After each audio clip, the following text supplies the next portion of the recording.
Okay. Beyond Good and Evil by Friedrich Nietzsche, Part 2, The Free Spirit. O Sancta Simplicitas. What a strange simplification and falsification people live in. The wonders never cease for those who devote their eyes to such wondering. How we have made everything around us so bright and easy and free and simple. How we have given our senses a carte blanche for everything superficial, given our thoughts a divine craving for high-spirited leaps and false inferences. How we have known from the start to hold on to our ignorance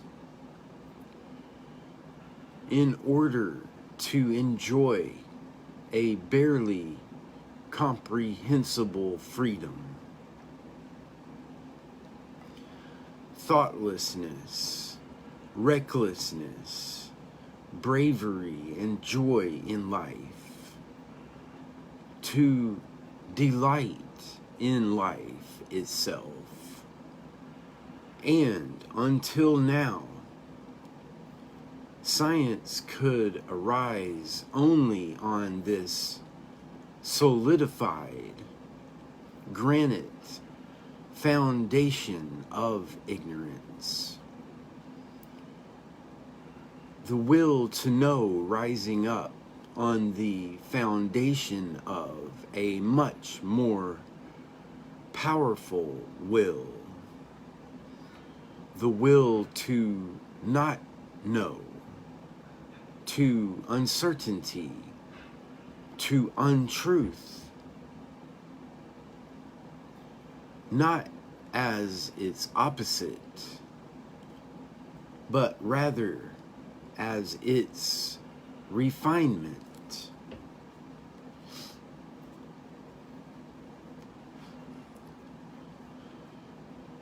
Even when language here, as elsewhere,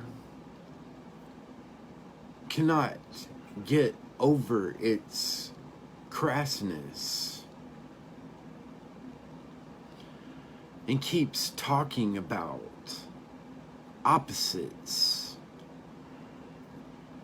where there are only degrees and multiple subtle shades of gradation. Even when the ingrained tartuffery of morals, which is now part of our flesh and blood and cannot be overcome, twists the words in our mouths, we who should know better. Now and then we still realize what is happening and laugh about how it is precisely the best science that will best know how to keep us in this simplified, utterly artificial, well invented, well falsified world. How unwillingly willing science loves error, because being alive, it loves life.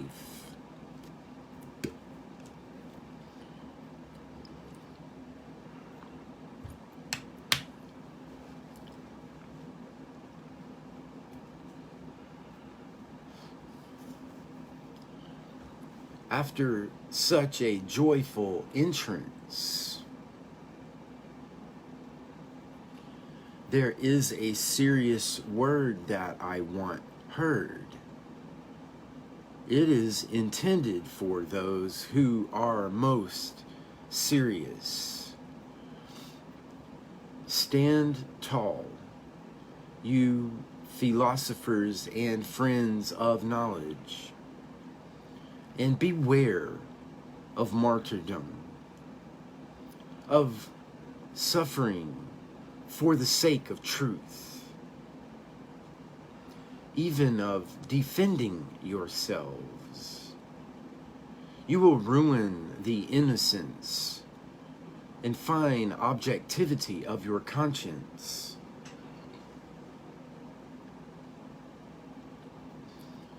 You will be stubborn towards objections and red rags. You will become stupid, brutish, bullish if, while fighting against danger, viciousness, suspicion, ostracism, and even nastier consequences of animosity, you also have to pose as the worldwide defenders of truth, as if the truth were such a harmless and bungling little thing that she needed defenders. And you, of all people, her knights of the most sorrowful countenance, my Lord Slacker and Lord Webweaver of the Spirit,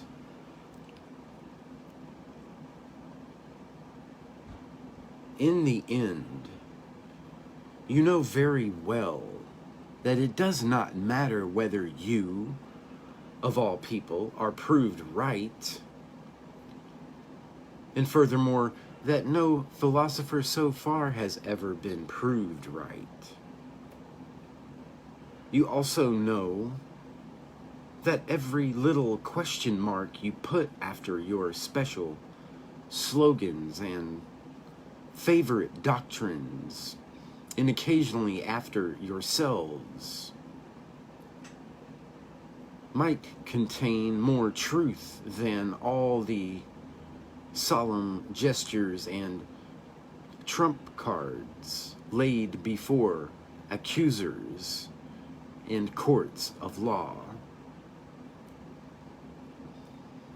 So step aside instead. Run away and hide. And be sure to have your masks and your finesse, so people will mistake you for something else, or be a bit scared of you. And do not forget the garden with golden trellis work, and have people around you who are like a garden, or like music over the waters when evening sets and the day is just a memory. Choose the good solitude, the free, high-spirited, light-hearted solitude that, in some sense, gives you the right to stay good to yourself.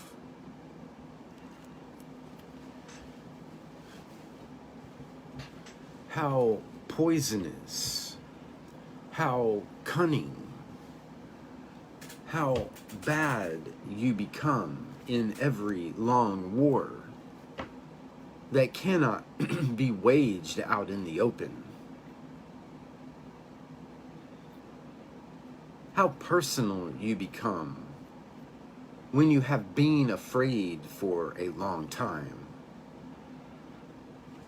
keeping your eye on enemies, on possible enemies, these outcasts of society, the long persecuted, the badly harassed, as well as those forced to become hermits, the Spinozas or Giordano Brunos. They may work under a spiritual guise and might not even know what they are doing, but they will always end up subtly seeking vengeance and mixing their potions. Just try digging up the foundation of Spinoza's ethics and theology.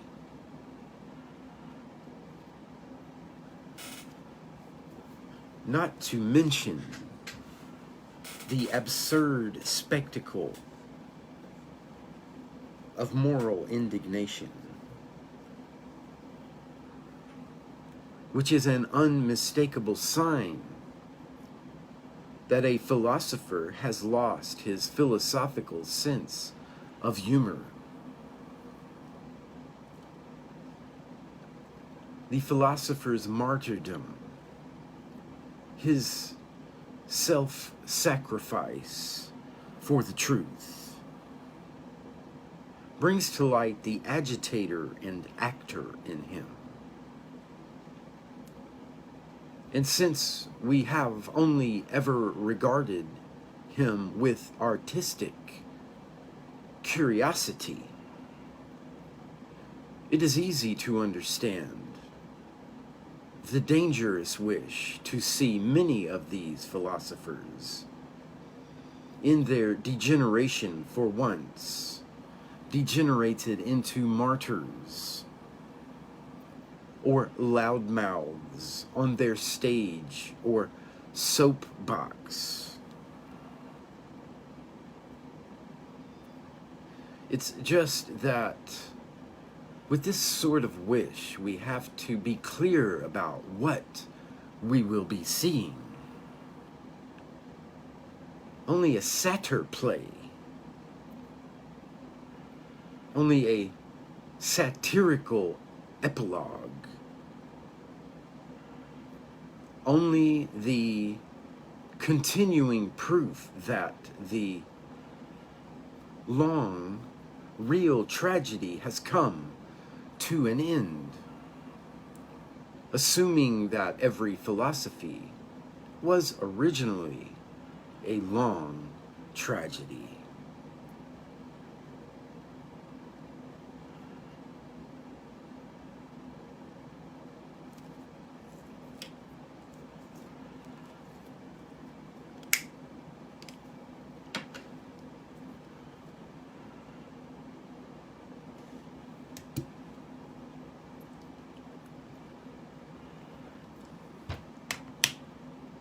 Every choice, human beings strive instinctively for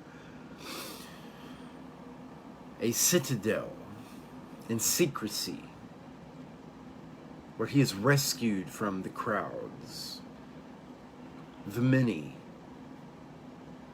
the vast majority, where as the exception he can forget the human norm.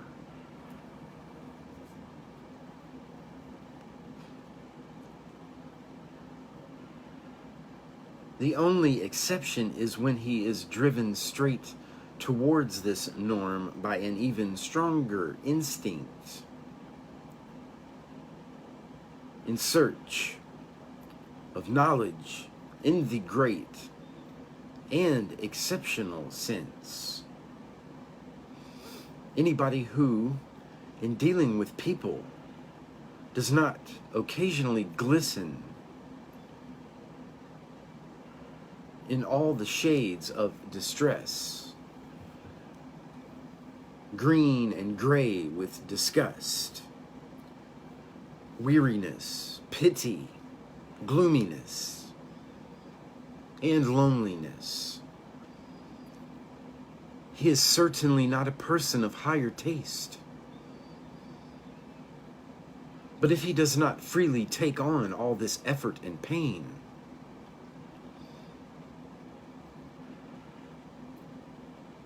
if he keeps avoiding it and remains, as I said, placid and proud and hidden in his citadel, well then one thing is certain: he's not made for knowledge, not predestined for it. Because if he were, he would eventually have to say to himself, "To hell with good taste. The norm is more interesting than the exception, than me, the exception." And he would wend his way downwards, and above all, inwards.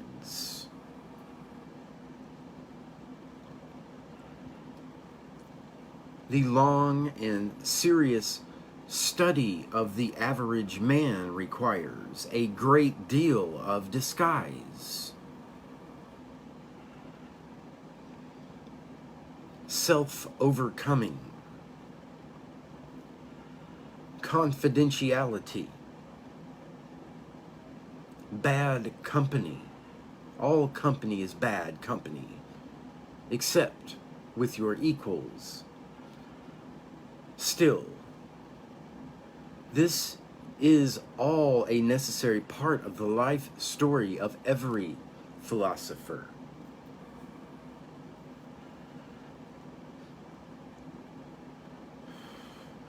Perhaps the least pleasant, most foul-smelling part, and the one richest in disappointments. But if he is lucky, as befits knowledge's child of fortune, the philosopher will find real shortcuts and aids to make his work easier. I mean, he will find so-called cynics, people who easily recognize the animal, the commonplace, the norm within themselves, and yet still have a degree of spiritedness and an urge to talk about themselves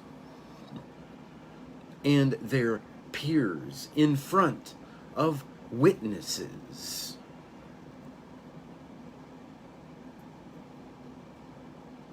Sometimes they even wallow in books as if in their own filth. Cynicism is the only form in which base souls touch upon that theme which is genuine honesty.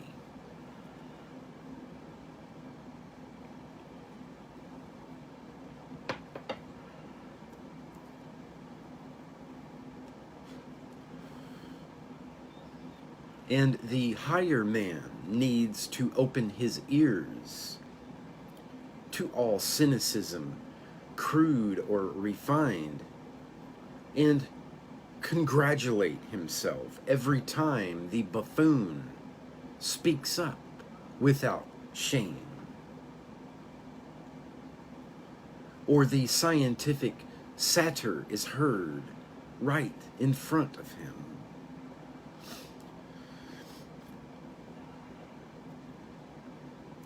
There are even cases where enchantment mixes with disgust, namely, where genius by a whim of nature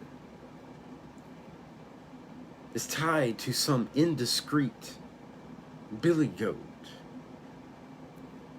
and ape like the Abbe Galliani, the most profound, discerning, and perhaps also the filthiest man of his century.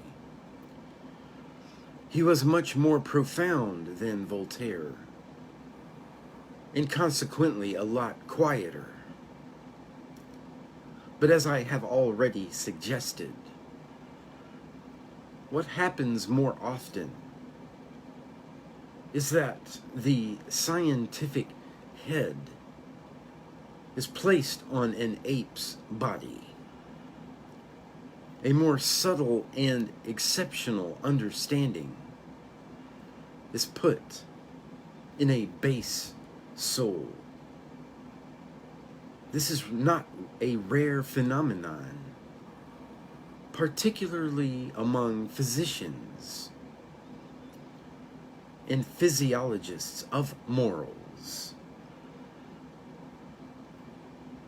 And wherever even one person is speaking about man without any bitterness, but instead quite innocuously describing him as a stomach with dual needs and a head with one, wherever someone sees and seeks and wants to see only hunger, sex drive, and vanity, as if these were the sole and genuine motivating forces of human action. In short, wherever somebody is speaking badly of people, and not even wickedly, this is where the lover of knowledge should listen with subtle and studious attention. He should keep his ears open wherever people are speaking without anger, because the angry man and anyone who is constantly tearing and shredding himself with his own teeth, or in place of himself, the world, or God, or society,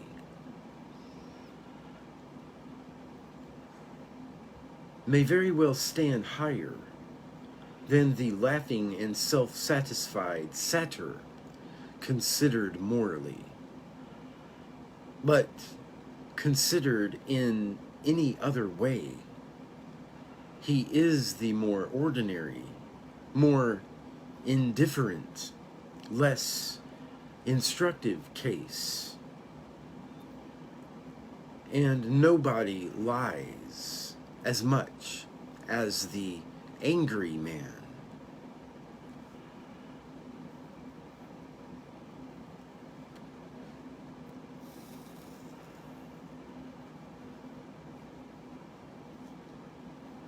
It is hard to be understood, particularly when you think and live gangasrotogati among people who think and live differently, namely Kurmagati, or at best, walking like frogs, Mandaikagati.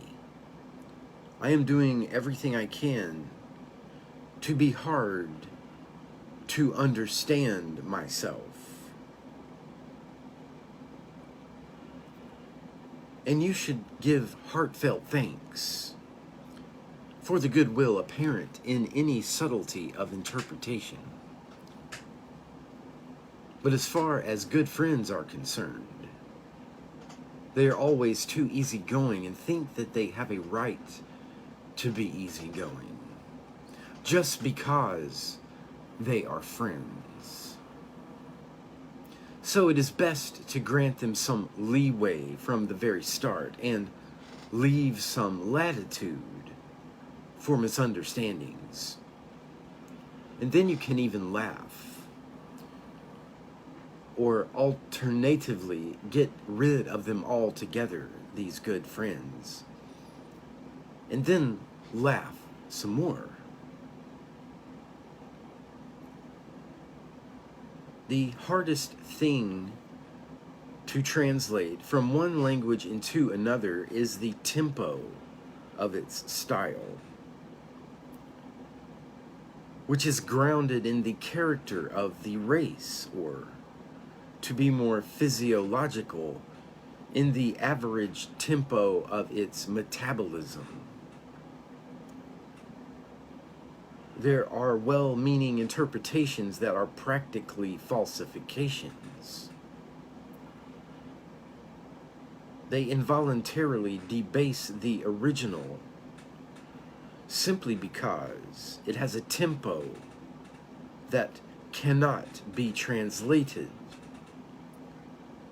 A tempo that is brave and cheerful and leaps over and out of every danger in things and in words. Germans are most incapable of a presto in their language. And so it is easy to see that they are incapable of many of the most delightful and daring nuances of free-spirited thought. Since the buffo and the satyr are alien to the German in body and in conscience. Aristophanes and Petronius are as good as untranslatable. Everything ponderous, lumbering, solemnly awkward, every long-winded and boring type of style is developed by the Germans in overabundant diversity. Forgive me for pointing out that even Goethe's prose, with its mixture of the stiff and the delicate, is no exception.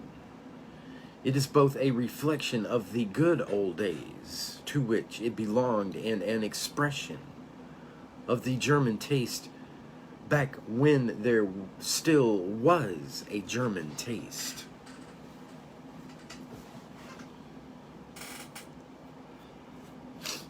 It was a Rococo taste, in moribus a artibus. Lessing is an exception, thanks to his actors' nature that understood and excelled at so much. He was not the translator of Bayle for nothing. He gladly took refuge in the company of Diderot and Voltaire, and still more gladly among the Roman writers of comedy. Even in tempo, Lessing loved free thinking. And the escape from Germany. But how could the German language, even in the prose of Lessing, imitate Machiavelli's tempo? Machiavelli, who in his Principe lets us breathe the fine, dry air of Florence.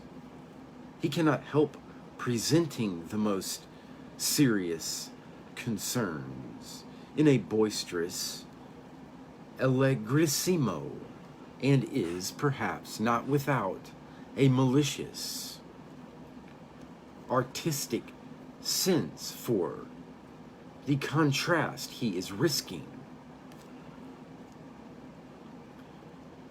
Thoughts that are long, hard, tough, and dangerous, and a galloping tempo, and the very best and most mischievous mood.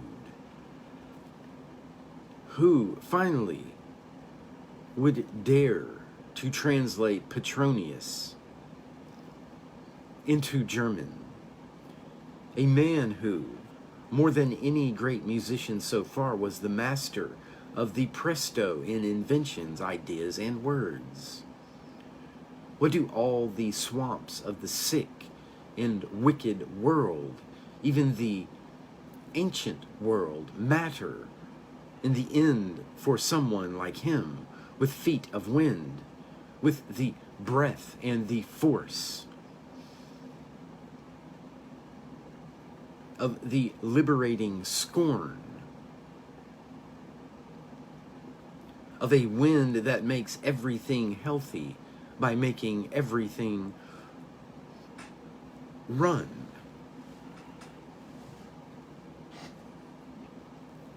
And as for Aristophanes, that transfiguring complementary spirit, for whose sake we can forgive the whole Greek world for existing,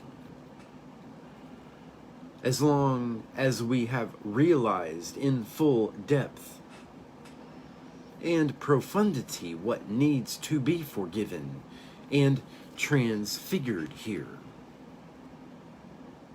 Nothing I know has given me a better vision of Plato's secrecy and sphinx nature than that happily preserved petit fate.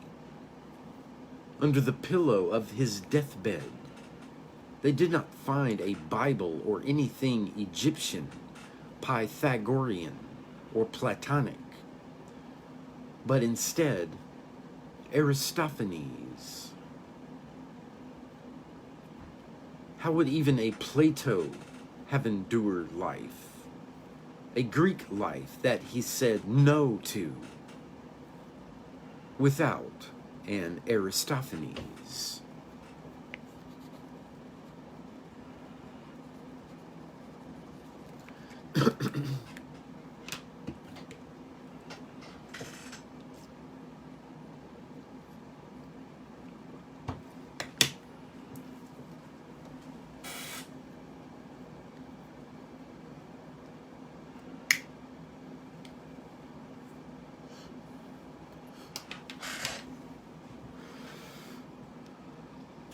Independence is an issue that concerns very few people.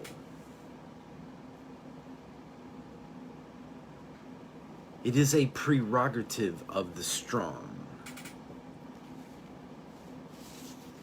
And even when somebody has every right to be independent,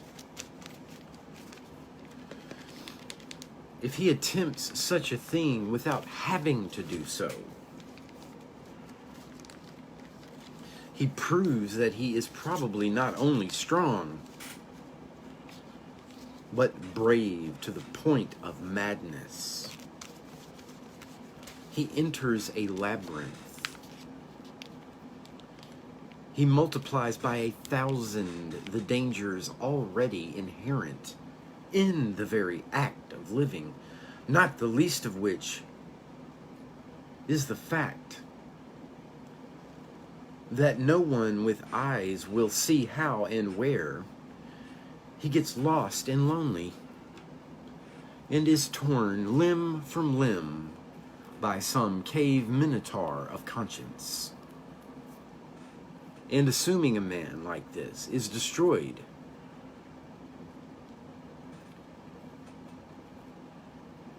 it is an event so far from human comprehension that people do not feel it or feel for him, and he cannot go back again. He cannot go back to their pity again.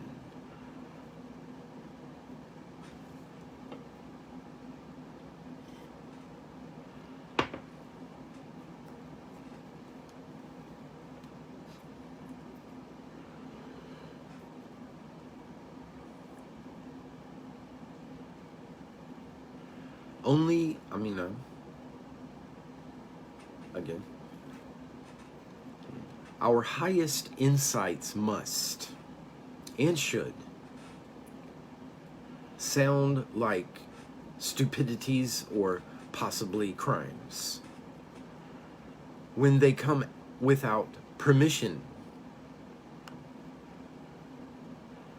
to people whose ears have no affinity for them. and were not predestined for them.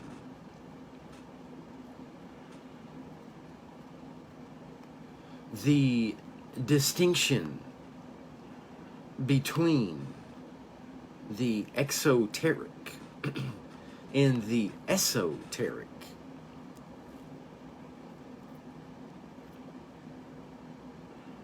once made by philosophers was found among the Indians as well as among Greeks, Persians, and Muslims.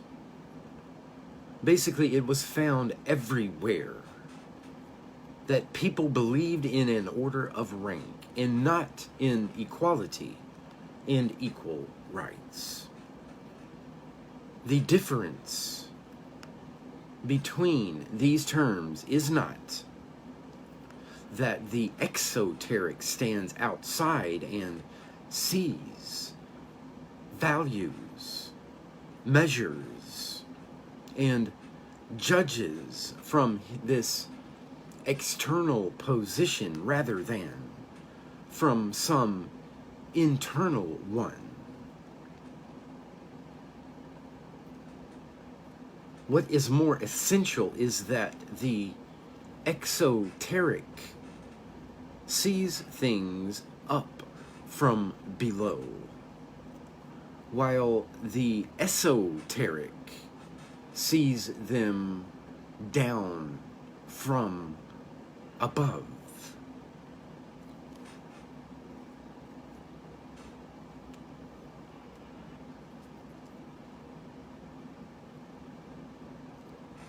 There are heights of the soul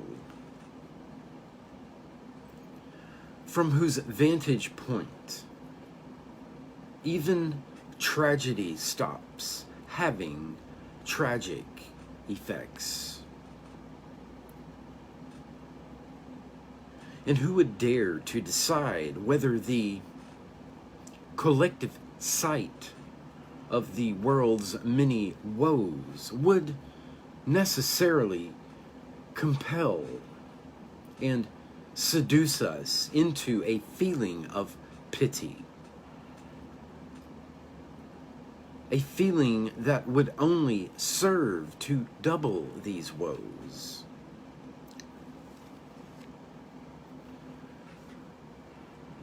What helps feed or nourish the higher type of man must be almost poisonous to a very different and lesser type.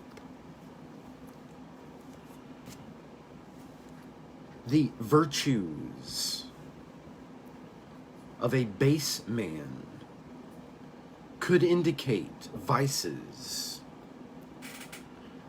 and weaknesses in a philosopher.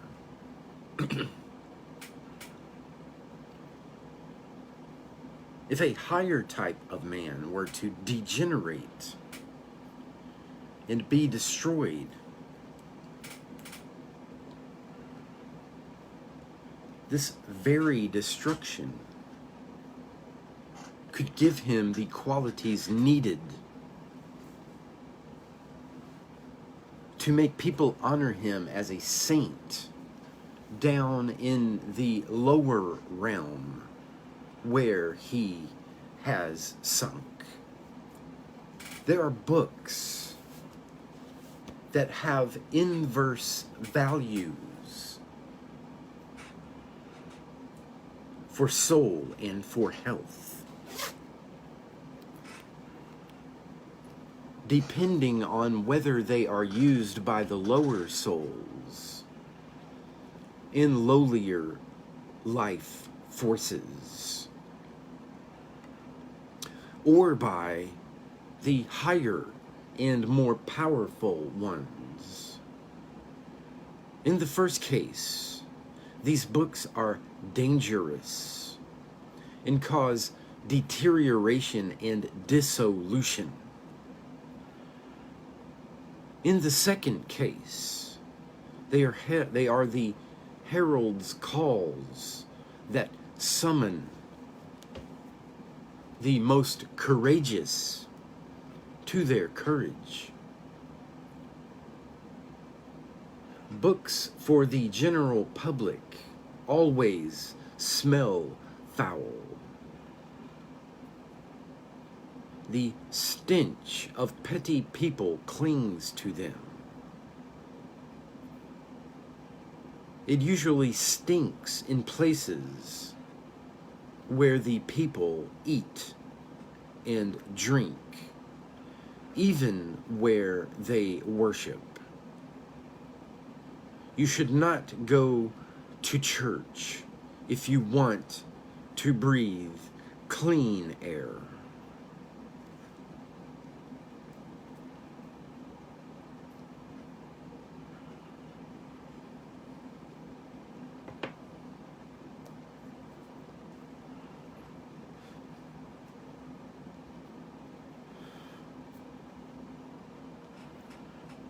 When people are young, they admire and despise without any of that art of nuance, which is life's greatest reward.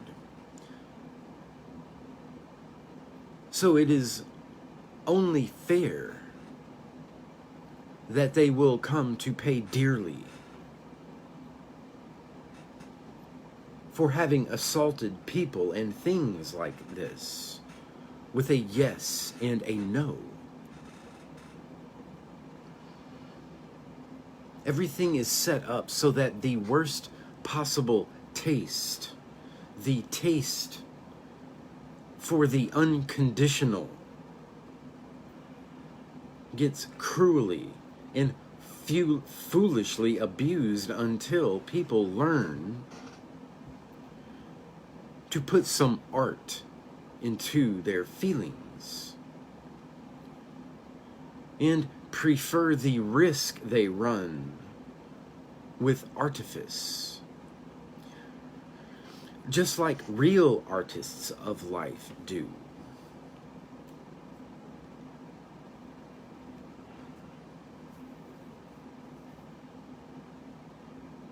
It seems as if the wrath and reverence that characterize youth will not rest easy until they have falsified people and things thoroughly enough to be able to vent themselves on these targets. Youth is itself intrinsically falsifying and deceitful. Later, after the young soul has been tortured by constant disappointments, it ends up turning suspiciously on itself, still raging and wild, even in the force of its suspicion and the pangs of its conscience. How furious it is with itself now. How impatiently it tears itself apart.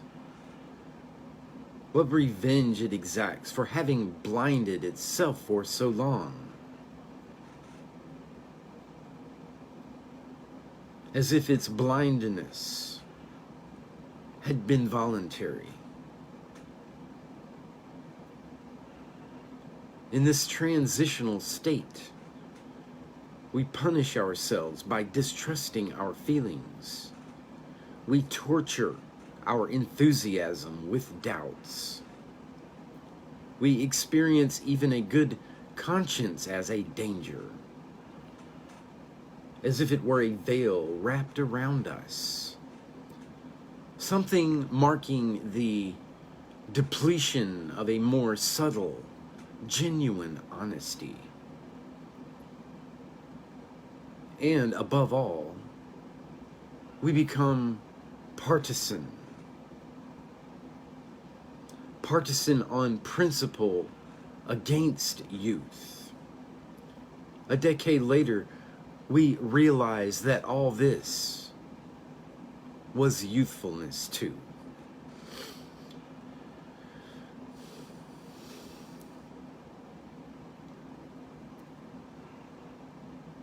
during the longest epoch of human history,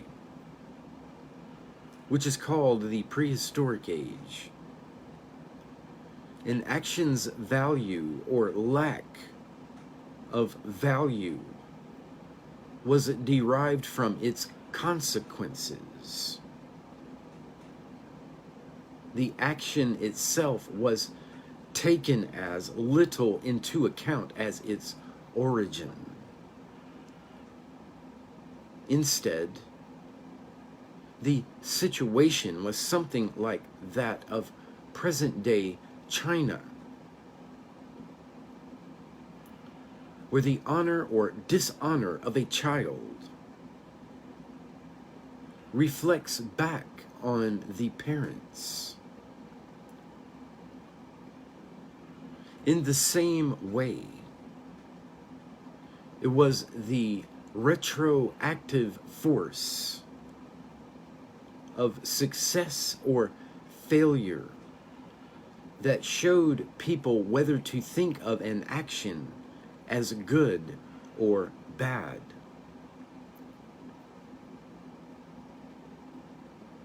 We can call this period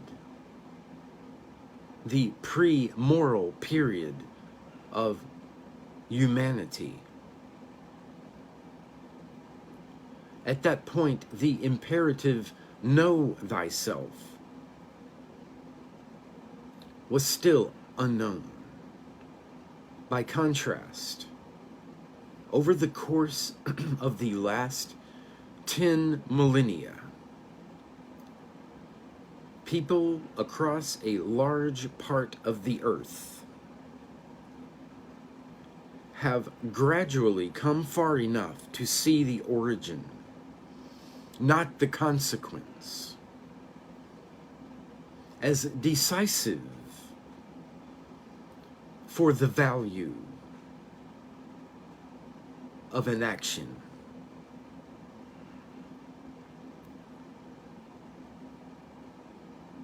By and large,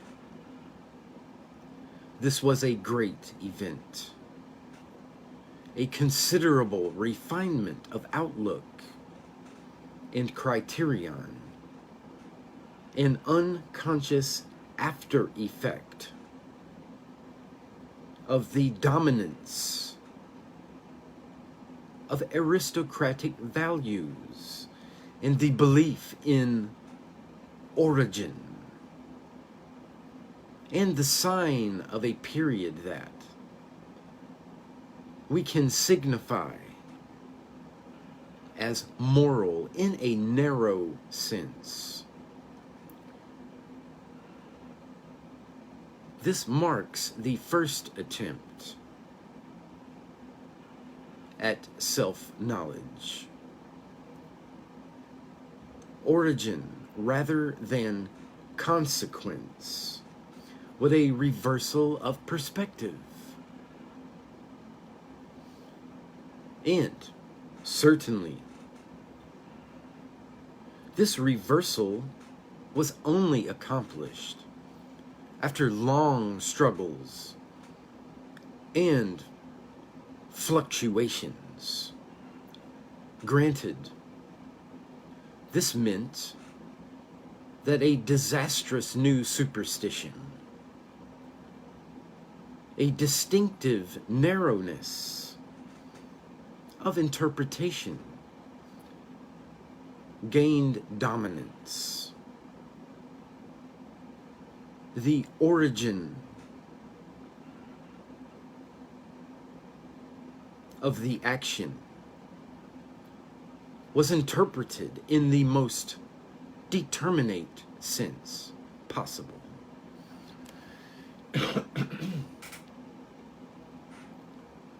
As origin out of an intention.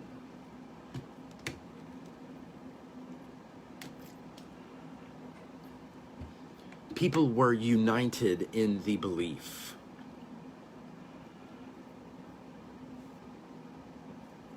that the value of an action was exhausted by the value of its intention.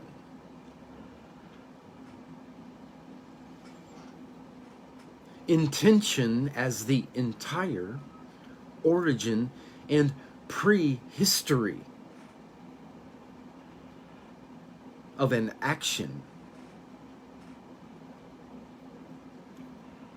Under this prejudice, people have issued moral praise, censure, judgment, in philosophy almost to this day.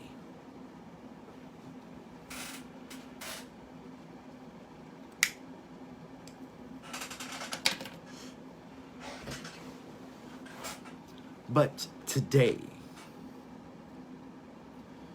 thanks to a renewed self-contemplation and deepening of humanity, shouldn't we be facing a renewed necessity to effect a reversal and fundamental displacement of values?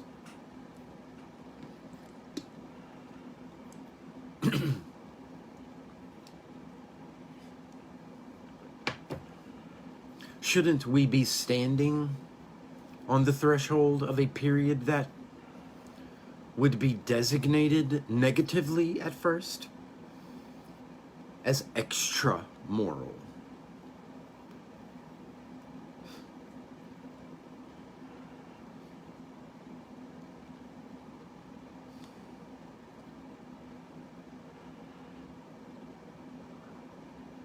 Today, when we immoralists, at least,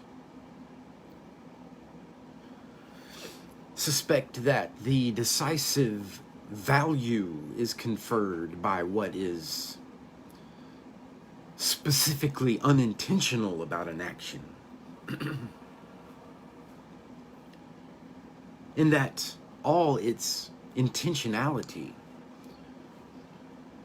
everything about it that can be seen, known, or raised to conscious awareness only belongs to its surface and skin, which, like every skin, reveals something but conceals even more.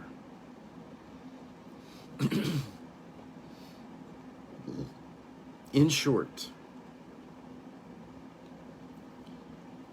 we believe that the intention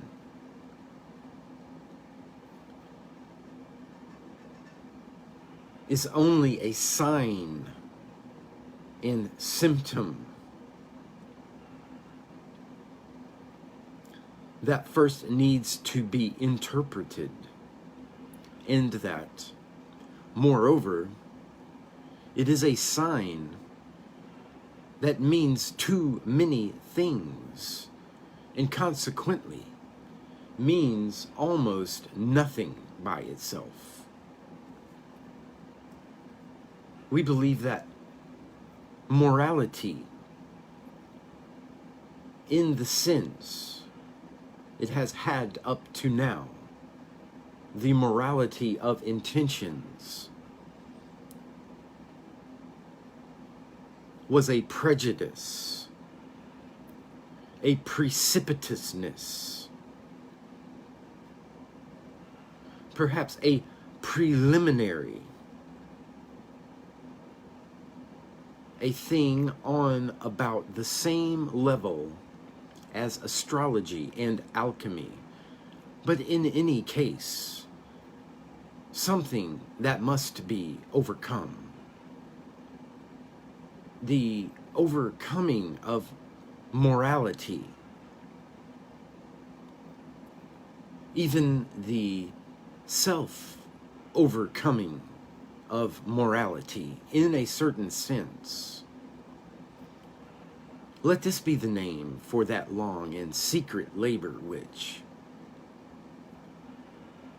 is reserved for the most subtle, genuinely honest, and also the most malicious consciences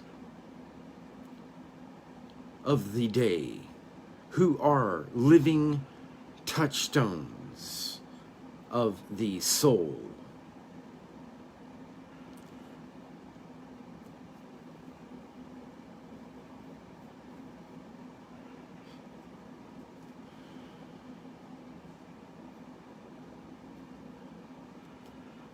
There is nothing else to be done.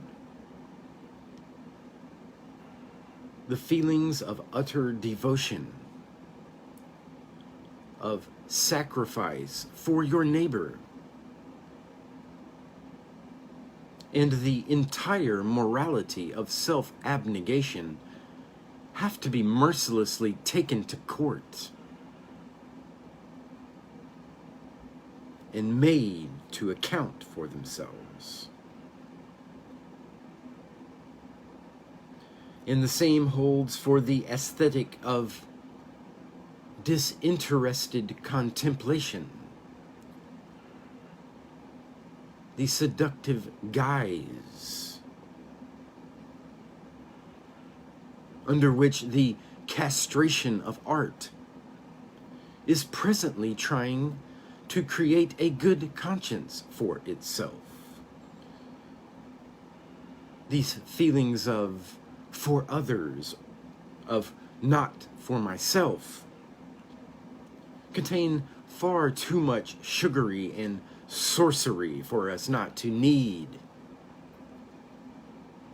to become doubly suspicious here and ask, aren't these perhaps seductions? To say that these feelings are pleasing for the one who has them, for the one who enjoys their fruits, and even for the mere onlooker, is not yet an argument in their favor, but rather constitutes a demand for caution. So let us be cautious.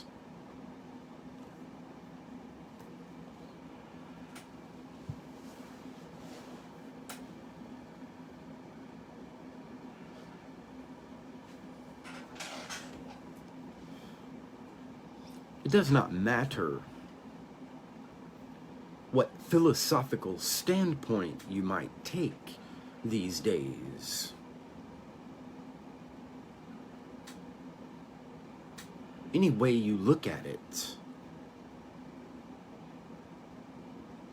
the erroneousness of the world we think we live in is the most certain and solid fact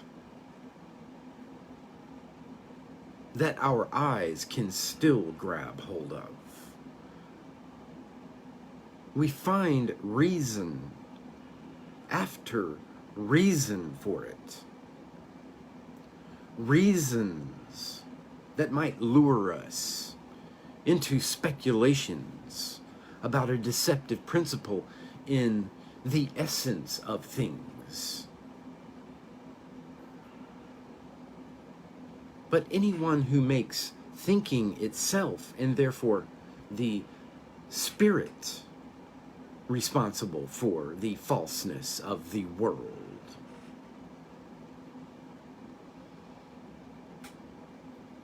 an honorable way out taken by every conscious or unconscious advocatus Dei, anyone who considers this world,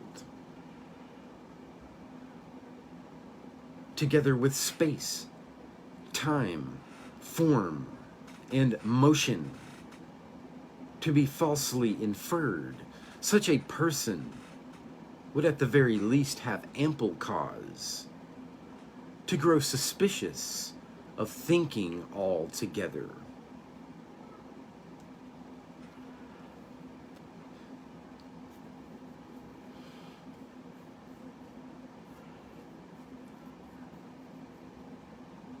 Hasn't it played the biggest joke on us to date? And what guarantee would there be that It wouldn't keep doing what it has always done. In all seriousness, there is something touching and awe-inspiring about the innocence that, to this day, lets a thinker place himself in front of consciousness with the request that it please give him honest answers. For example, whether or not it is real, and why it so resolutely keeps the external world at arm's length, and other questions like that.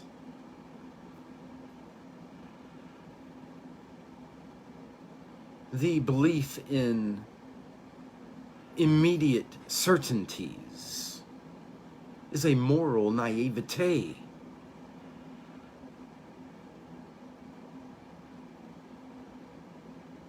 That does credit to us philosophers. But we should stop being merely moral for once. Aside from morality, the belief in immediate certainties is a stupidity that does us little credit. In bourgeois life, a suspicious disposition might be a sign of bad character and consequently considered unwise. But here with us, beyond the bourgeois sphere, with its yeses and nos, what is to stop us from being unwise and sane? As the creature who has been the biggest dupe the earth has ever seen, the philosopher pretty much has a right to a bad character. It is his duty to be suspicious these days, to squint as maliciously as possible out of every abyss of mistrust.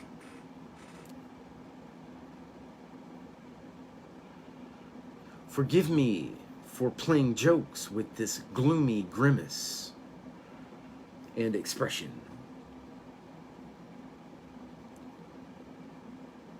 Because when it comes to betrayal and being betrayed, I myself learned a long time ago to think differently and evaluate differently.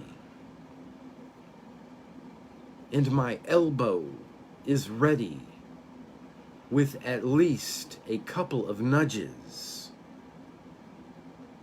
for the blind rage of philosophers as they struggle not to be betrayed. Why not? It is no more than a moral prejudice that the truth is worth more than appearance. In fact, it is the world's most poorly proven assumption. Let us admit this much, that life could not exist except on the basis of perspectival valuations and appearances, and if, with the virtuous enthusiasm and inanity of many philosophers, someone wanted to completely abolish the world of appearances, well, assuming you could do that, at least there would not be any of your truth left over either. Actually, why do we even assume that true and false are intrinsically opposed? Isn't it enough to assume that there are levels of appearance and, as it were, lighter and darker shades of tones of appearance, different valeurs, to use the language of painters? Why shouldn't the world that is relevant to us be a fiction? And if someone asks, but doesn't fiction belong with an author? Couldn't we shoot back? Why? Doesn't this belonging belong perhaps to fiction as well? Aren't we allowed to be a bit ironic with the subject as we are with the predicate and object? Shouldn't philosophers rise above the belief in grammar? With all due respect to governesses, isn't it about time philosophy renounced governess beliefs? Oh, Voltaire. Oh, humanity. Oh, nonsense. There's something to truth, to the search for truth. And when a human being is too humane about it, when il ne cherche le vrai que pour faire le bien, I bet he won't find anything.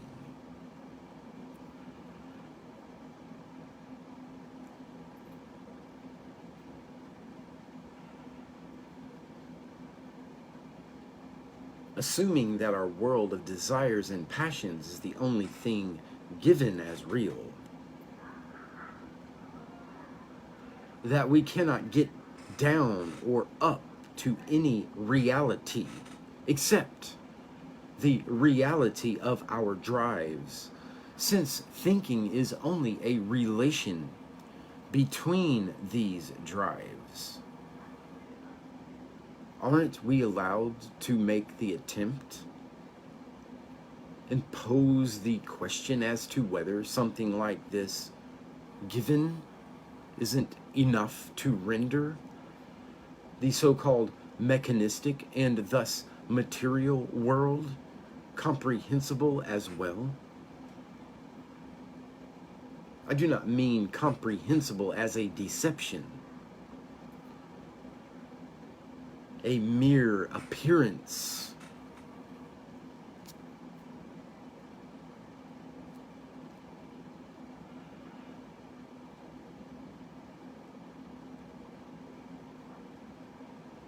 A representation in the sense of Berkeley and Schopenhauer.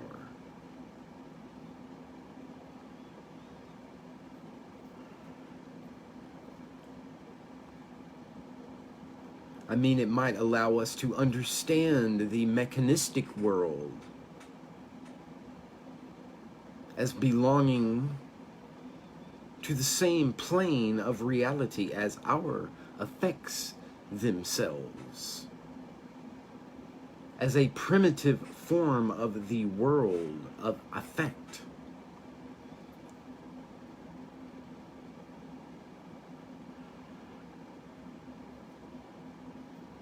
Where everything is contained in a powerful unity before branching off and organizing itself in the organic process.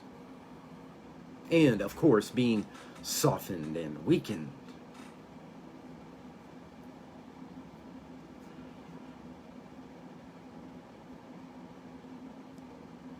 We would be able to understand the mechanistic world as a kind of life of the drives, where all the organic functions, self-regulation, assimilation, nutrition, excretion, and metabolism, are still synthetically bound together as a pre-form of life. In the end, we are not only allowed to make such an attempt, the conscience of method demands it.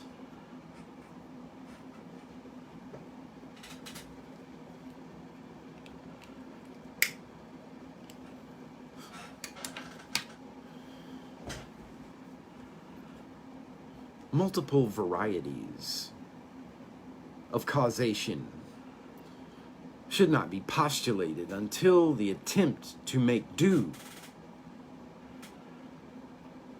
with a single one has been taken as far as it will go, ad absurdum, if you will.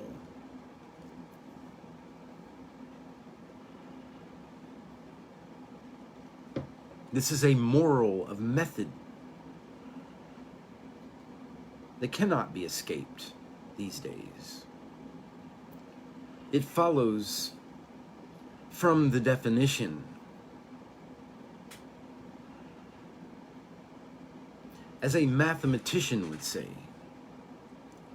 The question is ultimately whether we recognize the will as, in effect, efficacious, whether we believe in the causality of the will. If we do, and this belief is really just our belief in causality itself, then we must make the attempt to hypothetically posit the causality of the will as the only type of causality there is. Will can naturally have effects only on will and not on matter, not on nerves, for instance. Enough. We must venture the hypothesis that everywhere effects are recognized. Will is effecting will. And that every mechanistic event in which a force is active is really a force and effect of the will. Assuming, finally, that we succeeded in explaining our entire life of drives as the organization and outgrowth of one basic form of will, namely, of the will to power, which is my claim.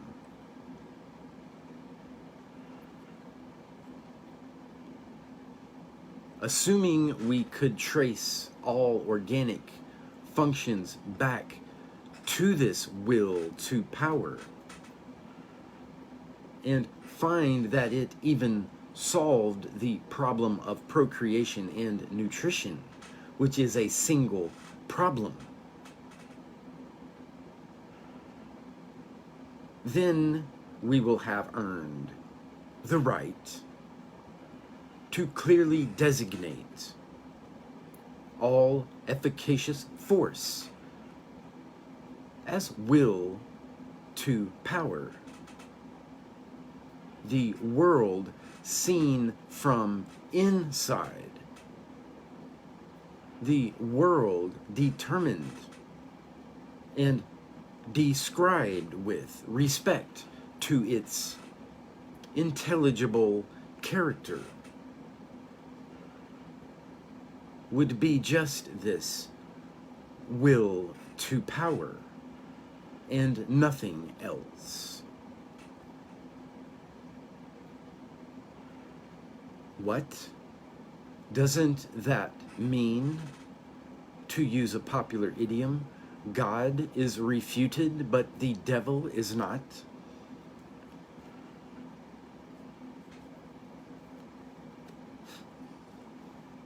On the contrary,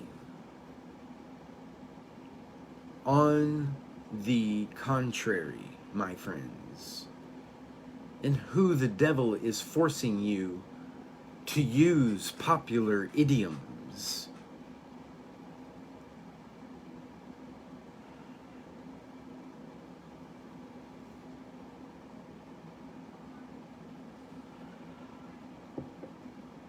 This is what has finally happened. In the bright light of more recent times, to the French Revolution, that gruesome and, on close consideration, pointless farce, noble and enthusiastic spectators across Europe have, from a distance, interpreted their own indignations and enthusiasms into it, and for so long, with such passion that the text has finally disappeared under the interpretation. In the same way, a noble posterity could again misunderstand the entire past, and in so doing, perhaps, begin to make it tolerable to look at. Or rather, hasn't this happened already? Weren't we ourselves this noble posterity? And right now, since we're realizing this to be the case, hasn't it stopped being so? No one would consider a doctrine to be true just because it makes people happy or virtuous, with the possible exception of the darling idealists who wax enthusiastic over God, over the good, the true, and the beautiful. And let all sorts of colorful, clumsy, and good-natured desiderata swim through their pond in utter confusion. Happiness and virtue are not arguments, but we like to forget. Even thoughtful spirits like to forget that being made unhappy and evil are not counter-arguments either. Something could be true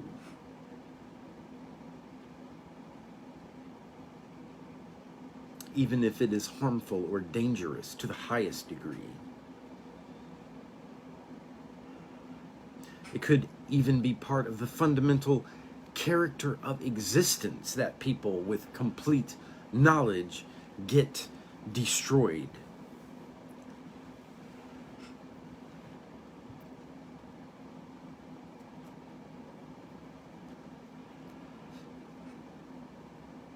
So that the strength of a spirit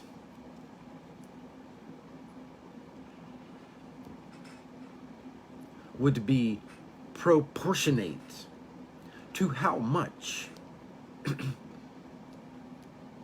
of the truth he could withstand, Or to put it more clearly, to what extent he needs it to be thinned out, veiled over, sweetened up, dumbed down, and lied about. But there is no doubt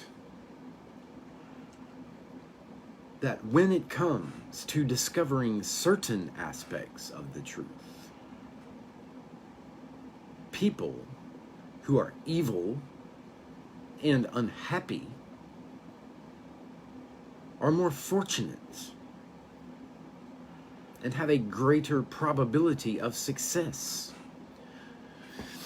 Not to mention those who are both evil and happy, a species that the moralists don't discuss.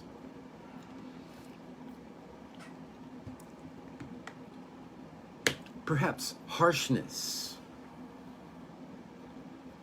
and cunning provide more favorable conditions.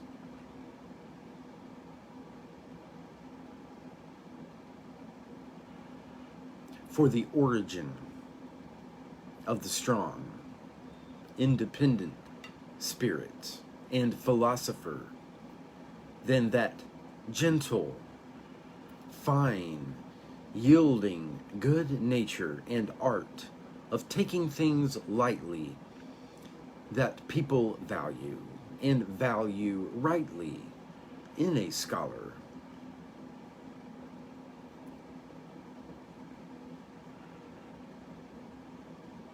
Assuming, first of all, that we do not limit our notion of the philosopher to the philosophers who write books or put their own philosophy into books.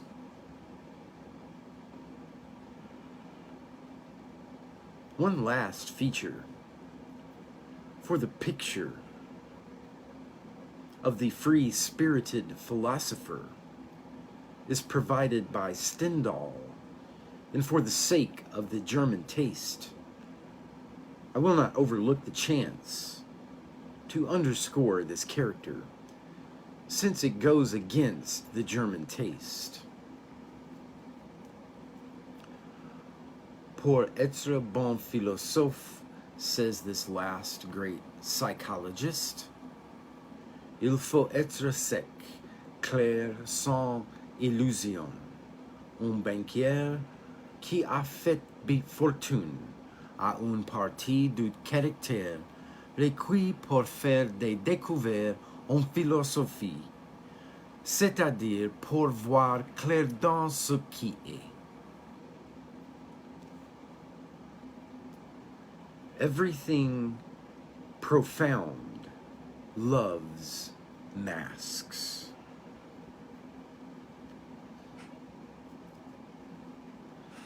The most profound things go so far as to hate images and likenesses. Wouldn't just the opposite be a proper disguise for the shame of a god? A questionable question. It would be odd if some mystic hadn't already risked something similar himself. There are events that are so delicate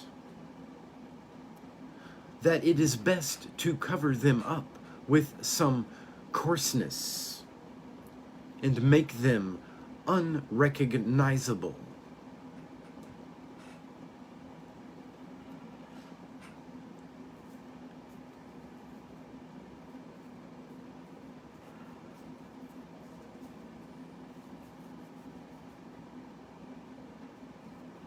There are acts of love and extravagant generosity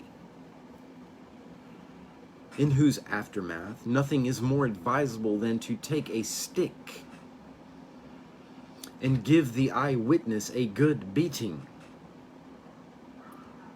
This will obscure any memory traces. Many people are excellent at obscuring and abusing their own memory. So they can take revenge on at least this one accessory. Shame is highly resourceful.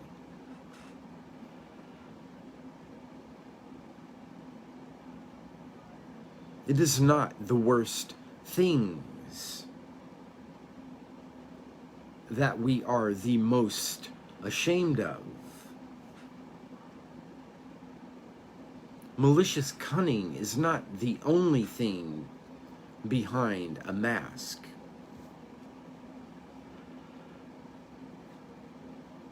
There is so much goodness in cunning. I could imagine that a man with something precious, invulnerable to hide, would roll through life, rough and round like an old green, heavy-hooped wine cask. The subtlety of his shame will want it this way. A man with something profound in his shame encounters even his fate and delicate decisions along paths that few people have ever found. Paths whose existence must be concealed from his closest and most trusted friends.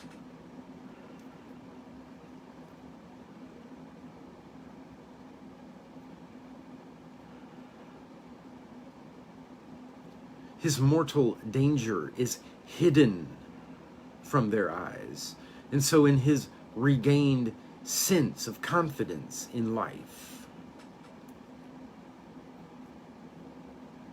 somebody hidden in this way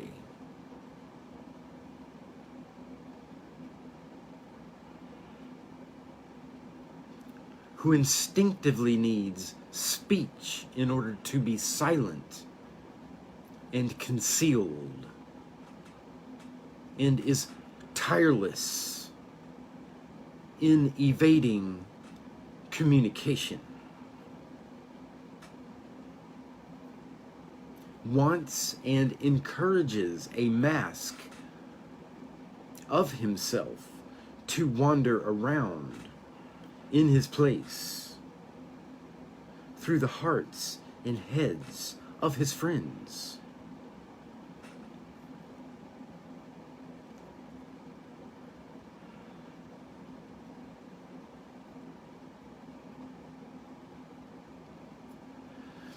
And even if this is not what he wants, he will eventually realize that a mask of him has been there all the same, and that this is for the best.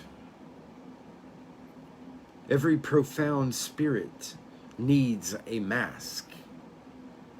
What's more, a mask is constantly growing around every profound spirit, thanks to the consistently false, which is to say, shallow interpretation of every word, every step, every sign of life he displays.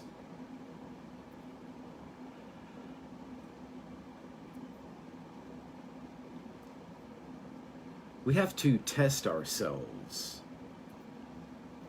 to see whether we are destined for independence and command. And we have to do it at the right time. We should not sidestep our tests, even though They may well be the most dangerous game we can play. And in the last analysis, can be witnessed by no judge other than ourselves, not to be stuck to any person, not even somebody we love best. Every person is a prison and a corner, not to be stuck in any homeland, even the neediest and most oppressed. It is not hard. It is not as hard to tear your heart away from a victorious homeland, not to be stuck in some pity, even for higher men, whose rare torture and helplessness we ourselves have accidentally glimpsed. Not to be stuck in some field of study, however much it tempts us with priceless discoveries, reserved, it seems, for us alone. Not to be stuck in our own detachment, in the ecstasy of those foreign vistas where birds keep flying higher, so that they can keep seeing more below them. The danger of those who fly, not to be stuck to our own virtues and let our whole self be sacrificed for some one of our details, our hospitality, for instance. This is the danger of dangers for rich souls of a higher type, who spend themselves extravagantly, almost indifferently, pushing the virtue of liberality to the point of vice. We must know to conserve ourselves, the greatest test of independence. A new breed of philosophers is approaching. I will risk christening them with a name not lacking in dangers, for what I can guess about them, from what they allow to be guessed, since it is typical of them to want to remain riddles in some respect. These philosophers of the future might have the right, and perhaps also the wrong, to be described as those who attempt. Ultimately, this name is itself only an attempt, and, if you will, a temptation.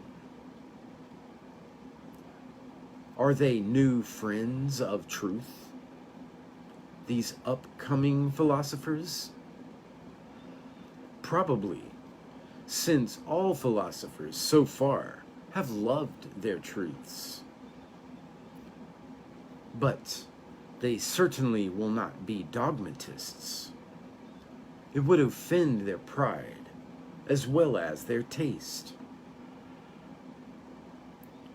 If their truth were a truth for everyone, which has been the secret wish and hidden meaning of all dogmatic aspirations so far. My judgment is my judgment. Other people don't have an obvious right to it too. Perhaps this is what such a philosopher of the future will say. We must do away with the bad taste of wanting to be in agreement with the majority. Good is no longer good when it comes from your neighbor's mouth. And how could there ever be a common good? The term is self-contradictory. Whatever can be common will never have much value in the end. It has to be as it is. It has always been. Great things are left for the great. Abysses for the profound.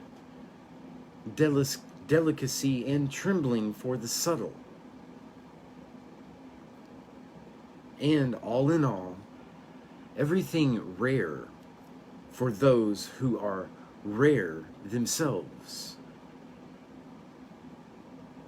After all this, do I really need to add that they will be free, very free spirits, these philosophers of the future, and that they certainly will not just be free spirits, but rather something more, higher, greater, and fundamentally different. Something that does not want to be misunderstood or mistaken for anything else. But in saying this, I feel towards them almost as much as towards ourselves, who are their heralds and precursors. We are free spirits. An obligation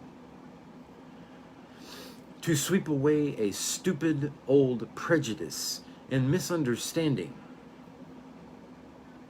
about all of us that has hung like a fog around the concept of the free spirit for far too long, leaving it completely opaque. In all the countries of Europe and in America as well, there is now something that abuses this name. A very narrow, restricted, chained up type of spirit whose inclinations are pretty much the opposite of our own intentions and instincts. Not to mention the fact that this restricted type will be a fully shut window and bolted door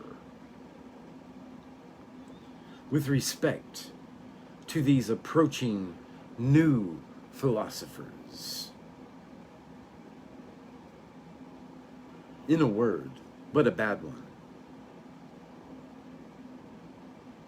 They belong to the levelers, these misnamed free spirits, as eloquent and prolifically scribbling slaves of the democratic taste and its modern ideas. They are all people without solitude, without their own solitude, clumsy, solid folks, whose courage and honest decency cannot be denied.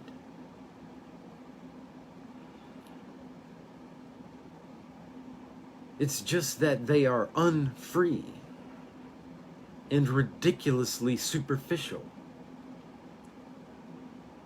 particularly given their basic tendency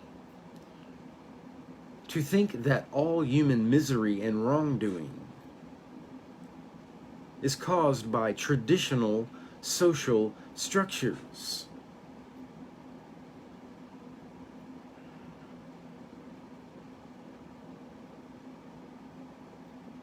Which lands truth happily on its head.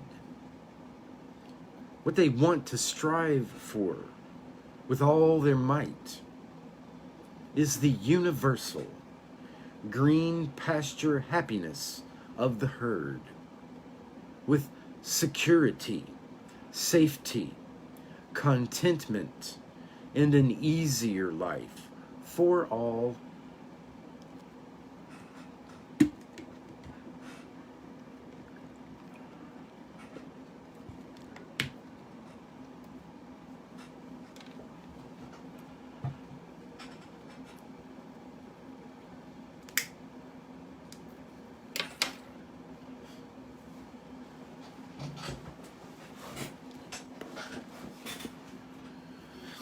Their two most well-sung songs and doctrines are called Equal Rights and Sympathy for All That Suffers. And they view suffering itself as something that needs to be abolished.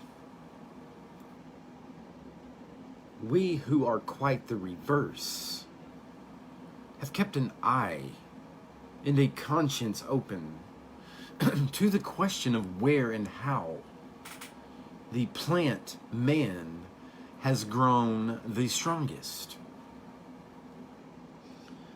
And we think that this has always happened under conditions that are quite the reverse.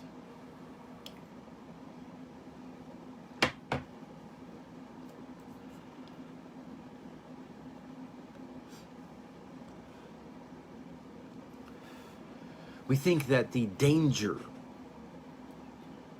of the human condition has first had to grow to terrible heights. Its power to invent and dissimulate its spirit has had to develop under prolonged pressure and compulsion into something refined and daring. Its life will has had to be intensified to an unconditional power will. We think that harshness, violence, slavery, danger in the streets and in the heart, concealment, stoicism, the art of experiment, and devilry of every sort, that everything evil, terrible, tyrannical, predatory, and snake-like in humanity serves just as well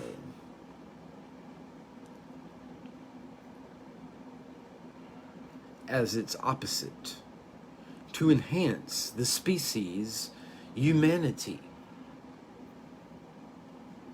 But to say this much is to not say enough.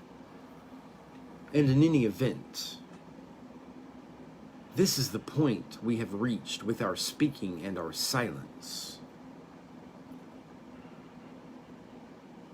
At the other end of all modern ideology and herd desires, perhaps as their antipodes, is it any wonder that we free spirits are not exactly the most communicative spirits? That we do not want to fully reveal what a spirit might free himself from, and what he will then perhaps be driven towards.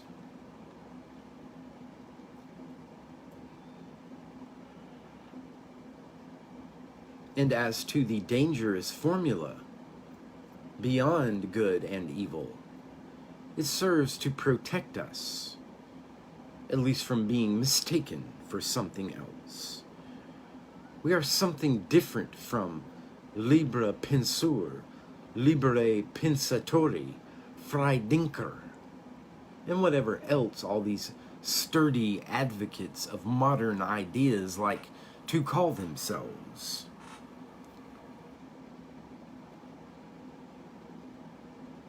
At home, in many countries of the spirit, at least as guests, repeatedly slipping away from the musty, comfortable corners where preference and prejudice, youth, origin, accidents of people and books, and even the fatigue of traveling seem to have driven us. Full of malice at the lures of dependency that lie hidden in honors, or money, or duties, or enthusiasms of the senses. Grateful even for difficulties and inconstant health, because they have always freed us from some rule and its prejudice. Grateful to the God, devil, sheep, and maggot in us, curious to a fault.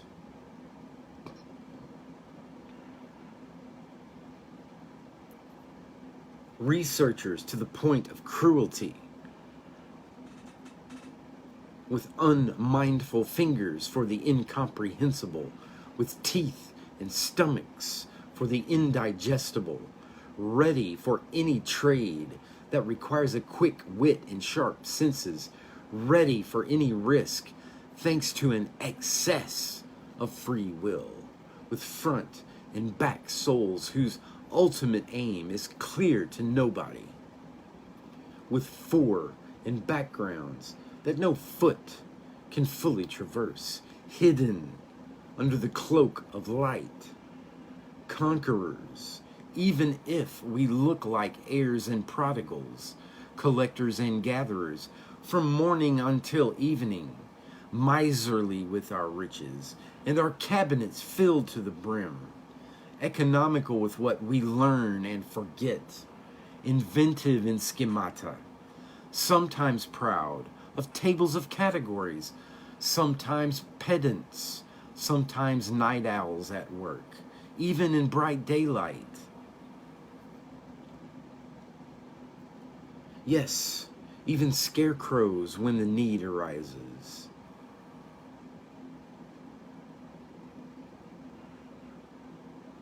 And today the need has arisen, inasmuch as we are born, sworn, jealous friends of solitude. Our own deepest, most midnightly, noon-likely solitude. This is the type of people we are, we free spirits. And perhaps you are something of this yourselves. You who are approaching, you new philosophers. That's the end of part 2 of Beyond Good and Evil by Friedrich Nietzsche.